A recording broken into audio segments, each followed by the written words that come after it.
Karoline Leavitt kicked off Good Morning America after heated clash with George Stephanopoulos. The Good Morning America studio was already tense before the cameras turned on. Not chaotic, not loud, just tense in the way that happens when everyone in the room knows something might go wrong, and no one's sure who will pull the trigger. Karoline Leavitt was scheduled to appear on the show to discuss the administration's new youth engagement initiatives and her unique perspective as the youngest White House press secretary in American history.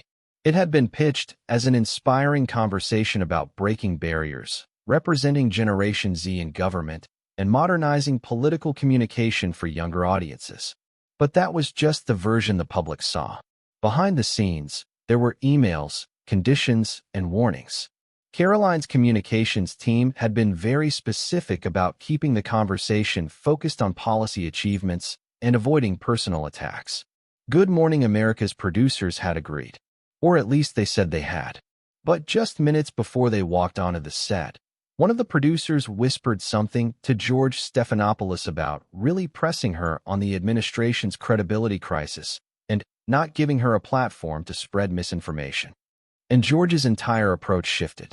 The atmosphere in the studio carried the familiar energy of morning television, mixed with an undercurrent of anticipation that suggested something more significant was brewing. The GMA set, usually warm and inviting for coffee-time conversations, felt different today, more like an interrogation room than a place for friendly discussion. The lighting technicians had adjusted their equipment to capture every micro-expression, every moment of what could become either a routine political interview or a complete disaster. When Karoline finally stepped onto the set, the applause from the studio audience was polite but measured. They knew they were witnessing something potentially historic. The administration's chief spokesperson, barely past her 27th birthday, sitting across from one of television's most experienced political interrogators. Karoline wore a sharp burgundy blazer over a cream blouse, her blonde hair styled in professional waves that framed her face perfectly. Her demeanor projected confidence beyond her years, the kind of poise that had made her surprisingly effective in one of Washington's most pressure-filled positions. Robin Roberts provided the warm introduction that GMA was known for. She said, "We're joined now by White House Press Secretary Karoline Leavitt. Karoline, thank you for being with us this morning." Karoline's smile was genuine, her voice carrying the polished confidence of someone who had learned to handle hostile questions from seasoned reporters daily. She said, "Thank you for having me, Robin. I'm excited to be here and discuss some of the exciting initiatives we're launching to engage with young Americans across the country." George immediately inserted himself into the conversation, his tone already carrying the prosecutorial edge that had made him both famous and controversial. He said, "Karoline, let's start with credibility. Recent polling shows that trust in this administration, particularly among young voters, is at historic lows. How do you explain that disconnect when you're supposed to be connecting with that demographic?" A subtle shift occurred in Karoline's posture. Her media instincts, honed through months of dealing with aggressive press corps questioning, immediately recognized the pivot from friendly morning show banter to hardball political interrogation.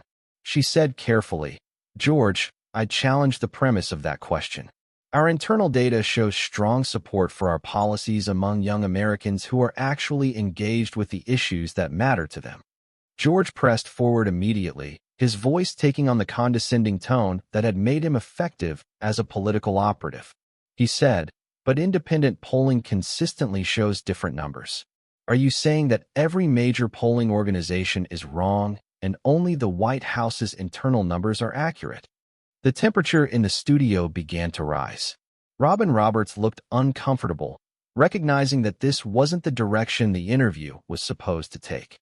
Karoline's diplomatic smile became more strained. She said, "George, polling methodologies vary significantly, and we focus on concrete results: job creation for young Americans, student loan relief, climate initiatives that this generation cares deeply about." George leaned forward, sensing what he perceived as weakness in her response. He said, "But those are talking points, Karoline. When you stand at that podium every day and defend policies that young people are clearly rejecting, aren't you just serving as a mouthpiece for an administration that's lost touch?" That's when something shifted in Karoline's demeanor. The suggestion that she was merely a mouthpiece hit a nerve that went beyond typical political sparring. She said, "A mouthpiece? George, I think that's both inaccurate and frankly insulting. I'm a professional communicator who articulates administration policy based on extensive briefings, data analysis, and direct consultation with policy experts." George's tone became openly dismissive. He said, "Come on, Karoline. You're 27 years old. You've been in politics for what, 5 years? When you defend complex foreign policy decisions or economic strategies, are you really qualified to understand the nuances, or are you just reading what others write for you?" The audience stirred uncomfortably. This had clearly crossed from professional questioning into personal attack territory. Karoline's composure began to crack, her voice carrying a new edge. She said, "George, are you seriously suggesting that my age disqualifies me from doing my job effectively? Are you implying that young people can't understand complex issues?" George doubled down, his voice dripping with condescension. He said, "I'm suggesting that experience matters. When I was your age, I was just starting as a congressional aide. The idea that someone with your limited background could effectively speak for the entire federal government on every issue, doesn't that strike you as presumptuous?" That was the moment when Karoline's professional training collided with her natural instinct to defend herself and her generation. She stood up slowly, her full presence suddenly commanding attention in the intimate studio space. She said, "Presumptuous? George, what's presumptuous is a former political operative turned TV host thinking he can lecture me about qualifications." The studio went quiet. Robin Roberts looked genuinely shocked. This wasn't the kind of confrontation GMA typically featured during morning coffee time. Karoline continued, her voice growing stronger with each word. "You want to talk about experience? I have experience dealing with a hostile press corps every single day. I have experience translating complex policy into language that Americans can understand. I have experience standing up there and taking questions from reporters who are looking for any mistake, any slip, any opportunity to create a gotcha moment." George tried to interrupt, clearly recognizing that he had pushed too far. He said, "I'm not attacking your competence." "Yes, you are." Karoline's voice filled the studio. "You just questioned whether I'm qualified for my job based on my age. You suggested I'm just reading scripts written by others. You basically called me a puppet." She walked around the curved desk, her movement controlled but charged with righteous indignation. "You know what's really interesting about this, George? When male press secretaries have tough briefings, they're described as defending administration policy or standing firm under pressure. When I have a challenging day, I'm in over my head or not ready for prime time." The observation landed with devastating accuracy, highlighting the double standard that had dogged her entire tenure. George's face was flushing red, his usual composure completely shattered. He said, "That's not what I meant." "That's exactly what you meant." Karoline's voice cracked like a whip. "You meant that a young woman couldn't possibly be qualified for this position. You meant that I must be some kind of token appointment who doesn't really understand what she's doing." The audience was riveted. Several people looked genuinely moved by the raw honesty of her response. Karoline continued, her voice building with months of accumulated frustration. "Do you have any idea what it's like to walk into that briefing room every day knowing that half the people there are hoping you'll fail? Do you understand the pressure of representing not just an administration, but an entire generation that's been told they're too young, too inexperienced, too naive to have a voice in their own government?" The studio was electric. Karoline's authenticity was overwhelming George's practiced television persona. She turned to address the cameras directly, speaking to the audience at home rather than to the hostile host. "I didn't take this job to be a mouthpiece. I took it because I believe my generation deserves a voice in the decisions that will shape our future. I took it because someone needs to stand up there and fight for the policies that will determine what kind of country we're going to inherit." Her voice cracked with genuine emotion. "And apparently, that threatens people like George so much that they have to try to diminish me, to make me seem unqualified, to suggest that I'm just a pretty face reading someone else's words." George made one desperate attempt to salvage the interview.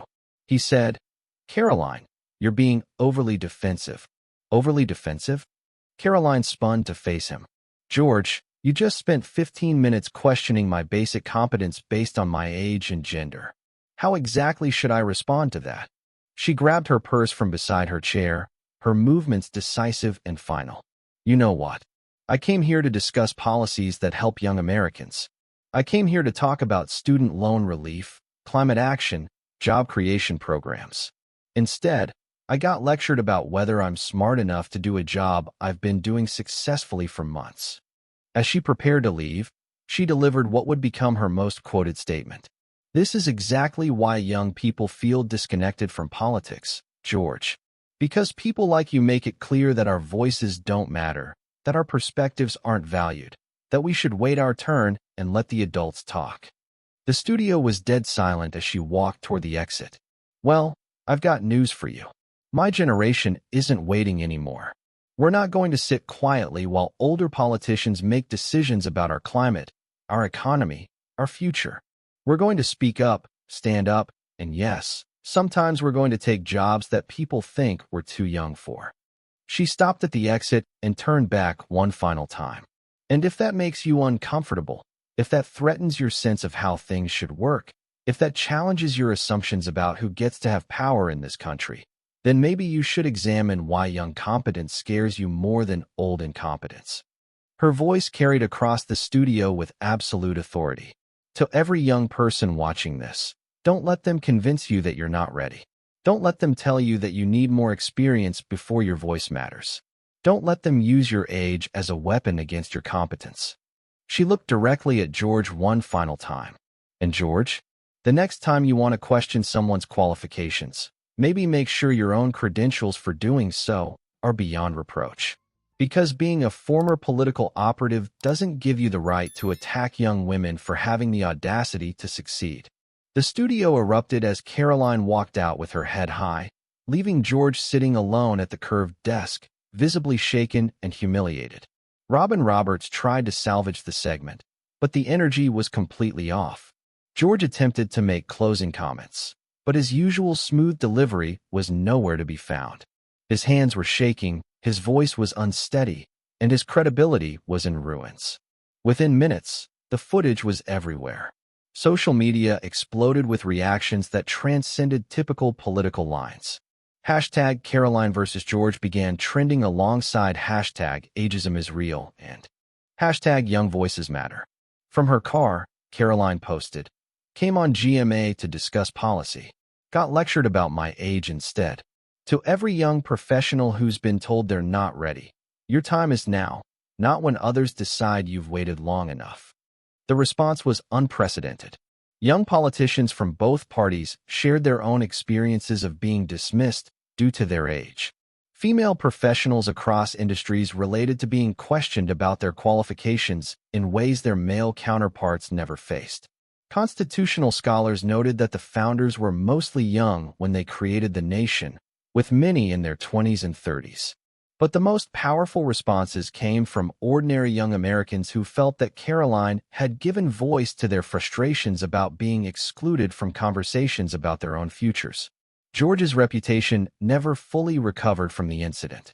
The image of him sitting humiliated at the GMA desk after being systematically dismantled by someone young enough to be his daughter became a symbol of generational change and the old guard's resistance to it. At a young professionals event the following week, Karoline was asked about the walk-off. She said calmly, "I don't enjoy confrontations like that, but sometimes you have to stand up for yourself and for everyone who looks like you, who faces the same dismissive attitudes, who's been told to wait their turn." The interviewer asked what she hoped would come from the incident. Karoline's response was measured but firm. "I hope it reminds people that competence isn't determined by birth year, that fresh perspectives aren't automatically invalid perspectives, and that maybe, just maybe, the people who will live with the consequences of today's decisions should have a meaningful voice in making them." The revolution wasn't just an oppressed secretary refusing to be diminished. It was in exposing how entrenched ageism had become in political and media circles. It was in proving that sometimes the most qualified person for a job is the one who understands its long-term implications. It was in showing that experience without adaptability is just another word for being stuck in the past. Karoline Leavitt wasn't just kicked off Good Morning America that day. She was expelled for refusing to accept that youth was a disqualification rather than an asset, for insisting that her generation deserved a seat at the table where decisions about their future were being made. But in being kicked off, she accomplished something more important than any normal interview could have achieved. She reminded millions of young Americans that their voices mattered, that their perspectives were valuable, that their time was now, not when others decided they had waited long enough. Because that day, Karoline Leavitt proved that sometimes the most important battles aren't fought over policies or politics. They're fought over the simple right to be taken seriously, to be judged by your performance, not your birth date, to be valued for what you bring to the table, not dismissed for what others think you lack. George Stephanopoulos could keep his version of politics where age equals wisdom and experience trumps innovation. She'd stick with the version where competence, courage, and conviction mattered more than decades in the system, even if it cost her television appearances. Especially then, because some principles are more important than platforms.